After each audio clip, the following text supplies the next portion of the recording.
बहुनी सन्ति तीर्थानि दिवि भूमौ रसातले बद्री सदृशम तीर्थ न भूतम न भविष्यति।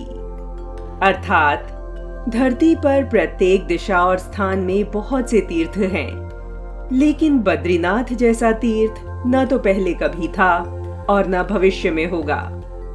उत्तराखंड के चमोली जिले में स्थित बद्रीनाथ मंदिर भारत के 4 प्रमुख धामों में से एक है। श्री बद्रीनाथ धाम अलकनंदा नदी के बाएं तट के किनारे पर बसा हुआ है और इसकी स्थिति 2 पर्वत श्रृंखलाओं के बीच है, जिन्हें नारायण श्रेणी कहा जाता है।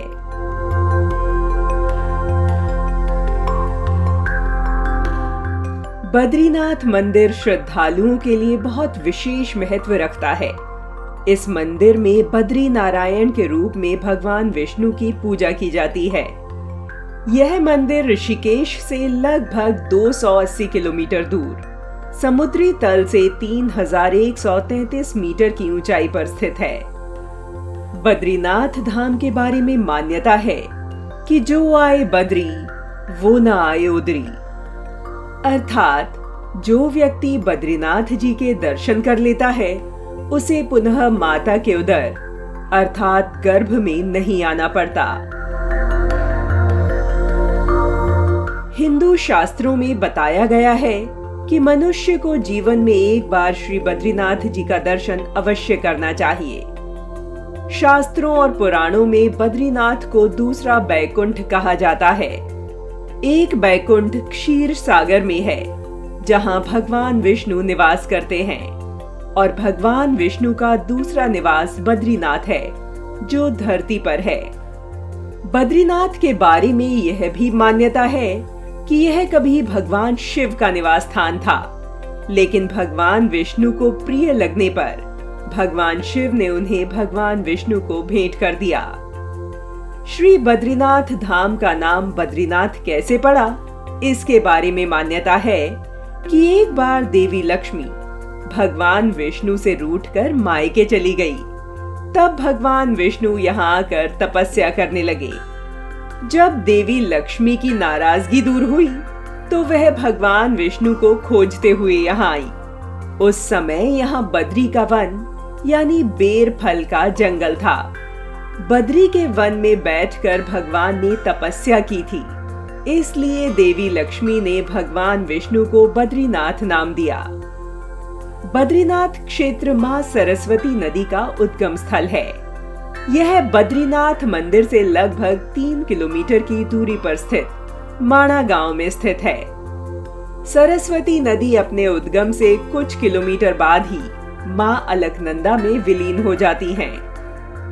बद्रीनाथ मंदिर में वर्ष में 6 माह तक ही पूजा व दर्शन का विधान है, जबकि शेष 6 माह के लिए यह शीतावकाश में बंद रहता है।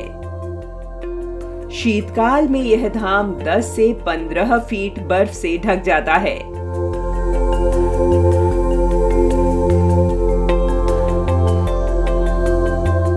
शीतकाल में श्री बद्रीनाथ जी की पूजा 55 किलोमीटर दूर जोशीमठ में होती है। शीतकाल में श्री बद्रीनाथ जी के कपाट बंद होते हैं। तब उनकी उत्सव मूर्ति, जो कि उद्धव जी की मूर्ति है, लक्ष्मी जी के साथ पांडुकेश्वर में स्थापित कर दी जाती है। मंदिर के कपाट खुलने से उत्सव डोली के साथ बद्रीनाथ जी यहाँ पधारते हैं। मंदिर के कपाट मंत्रोच्चार के साथ खुलने के समय वहां पर टिहरी नरेश के प्रतिनिधि उपस्थित रहते हैं। बद्रीनाथ मंदिर के समीप एवं मंदिर परिसर में कई मूर्तियों का धार्मिक एवं पौराणिक महत्व है। मंदिर के बाहर समीप में आदि केदारेश्वर मंदिर है। इसका वर्णन स्कंद पुराण में भी है। जो श्रद्धालु केदारनाथ जाने में सक्षम नहीं हैं, वे यहाँ दर्शन लाभ ले सकते हैं। मंदिर के प्रवेश सिंह द्वार के समीप गरुड़ की मूर्ति है, जो भगवान विष्णु के वाहन है। परिक्रमा पथ पर गणेश जी की मूर्ति स्थित है। कपाट खुलने पर प्रथम पूजा गणेश जी की होती है। मंदिर के परिक्रमा पथ में दक्षिण मुखी हनुमान जी की मूर्ति है। परिसर में ही महालक्ष्मी जी का मंदिर भी है। जब नारायण यहाँ पर तपस्यारत थे, लक्ष्मी जी ने बद्री की झाड़ी के रूप में उनको संरक्षण प्रदान किया था।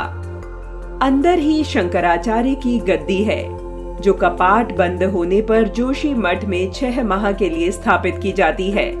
वह खुलने पर इसे मंदिर परिसर में स्थापित किया जाता है। पीछे एक पत्थर पर शेष नेत्र की आकृति है। नदी की धारा के कुछ विपरीत चलकर एक चबूतरा ब्रह्म कपाल है। यहाँ पर सनातनी हिंदू पूर्वजों की आत्मा की मुक्ति के लिए पिंडदान करवाते हैं। पिंडदान हेतु इसका महत्व गया जी से अधिक माना गया है।